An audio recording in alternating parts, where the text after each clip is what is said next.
आज बताते हैं आपको इंडिटरमिनेंट फॉर्म्स कौन कौन सी होती हैं और वो क्या होती हैं। तो देखो यार, कुछ ऐसी मैथमेटिकल एक्सप्रेशंस होती हैं जिनको हम डिटरमाइन कर ही नहीं सकते। हमें मतलब पता ही नहीं है हम कि आंसर क्या आएगा। अगर एक साइड कुछ कह रही है तो दूसरी कुछ और कह रही है, तो कॉन्ट्राडिक्शन हो रहा है। तो जो चीज़ें हम डिटरमाइन नहीं कर सकते तो वो क्या हो जाएंगी, वो इनडिटर्मिनेंट हो जाएंगी, इनडिटरमाइन हो जाएंगी। तो कुछ ऐसी ही फॉर्म्स को हम इनडिटर्मिनेंट फॉर्म बोलते हैं। तो मैथ्स में पूरी 7 टाइप्स की इनडिटर्मिनेंट फॉर्म होती है। The following forms which are undefined, जिसको हम डिफाइन ही नहीं कर सकते, आर कॉल्ड इनडिटर्मिनेंट फॉर्म्स। और वो 7 फॉर्म्स कौन कौन सी हैं, ये वाली 7 है। अब ये कैसे है आइए देखते हैं। सबसे पहले है 0 बाई 0। 0 बाई 0 इनको इनडिटर्मिनेंट फॉर्म क्यों बोला गया है, ज़रा ये देखिए। सबसे पहली बात तो डिनोमिनेटर में 0 नहीं आ सकता, लेकिन अगर डिनोमिनेटर में 0 आ जाए तो हमें पता है कि इन्फिनिटी आएगा आंसर, है ना। तो ये नीचे वाली 0 तो बोल रही है कि इन्फिनिटी आएगा आंसर, लेकिन हमें ये भी पता है कि जब न्यूमिनेटर में 0 आ जाए तो आंसर ओवरऑल 0 होता है। तो ऊपर वाली 0 बोल रही है कि आंसर आएगा 0, नीचे वाली 0 बोल रही है आंसर आएगा इन्फिनिटी। तो कॉन्ट्राडिक्शन होगी ना, इसीलिए इसको बोला जाता है इनडिटर्मिनेंट फॉर्म। इनडिटर्मिनेंट फॉर्म, ठीक है। फिर सेकंड होती है इन्फिनिटी बाय इन्फिनिटी। अब इसमें भी देखो कॉन्ट्राडिक्शन होएगी, इन्फिनिटी बाय इन्फिनिटी। हमें पता है अगर कभी भी इन्फिनिटी डिनोमिनेटर में हो तो आंसर क्या आता है, 0 आता है।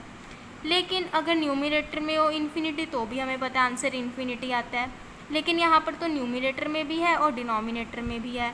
इट मीन्स कि यहाँ पे कॉन्ट्राडिक्शन हो रही है, तो हमने इसको क्या बोल दिया, इनडिटर्मिनेंट फॉर्म की कैटेगरी में कैटेगराइज कर दिया। थर्ड टाइप आती है 0 इंटू इन्फिनिटी। 0 into infinity.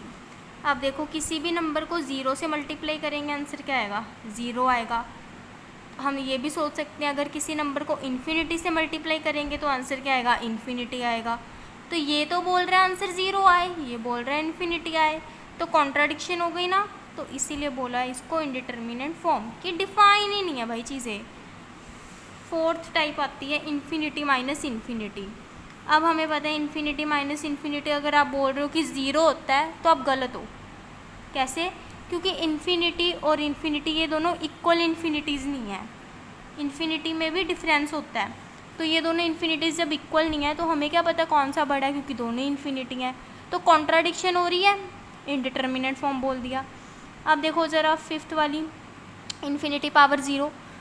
हमें बचपन में सिखाया जाता है किसी की भी पावर 0 उसका आंसर 1 आएगा, लेकिन हमें यह भी तो सिखाया जाता है कि इन्फिनिटी की पावर जितनी मर्जी कर लो आंसर इन्फिनिटी आएगा। तो ये तो बोल रहे हैं कि इन्फिनिटी आए आंसर, ऊपर वाला 0 बोल रहा है 1 आए, कॉन्ट्राडिक्शन हो रही है, इसीलिए इनडिटर्मिनेंट फॉर्म की कैटेगरी में है। फिर आती है 0 पावर 0। 0 पावर 0। अब 0 की कुछ भी पावर करो आंसर क्या आएगा, 0 आएगा। लेकिन किसी ने भी बोला है कि किसी की कुछ भी पावर करो 0, किसी की पावर 0 करो तो आंसर आएगा 1। तो अब या तो आंसर 0 आएगा या 1 आएगा, दोनों नहीं आ सकते क्योंकि 0 और 1 इक्वल नहीं होते। तो कॉन्ट्राडिक्शन होगी, इनडिटर्मिनेंट फॉर्म बोल दिया। 1 पावर इन्फिनिटी। अब यहाँ पे ध्यान दो कि अगर यहाँ पे लिखा होता है एग्जैक्टली 1 की पावर इन्फिनिटी तो आंसर 1 आता, लेकिन इनडिटर्मिनेंट फॉर्म में होता है अप्रोचिंग 1 की पावर इन्फिनिटी, तब ये वाली फॉर्म बन जाएगी इनडिटर्मिनेंट फॉर्म। इनडिटर्मिनेंट फॉर्म, ठीक है, क्योंकि ये बोल रहा है कि आप 1 की तरफ जाओ और इन्फिनिटी बोल रहा है कि आप इन्फिनिटी की तरफ जाओ। तो नहीं ना, कॉन्ट्राडिक्शन हो रही है, इसलिए इनडिटर्मिनेंट फॉर्म। तो ये 7 टाइप्स की फॉर्म्स होती हैं इनडिटर्मिनेंट फॉर्म मैथमेटिक्स में, ध्यान रहे। Thank you.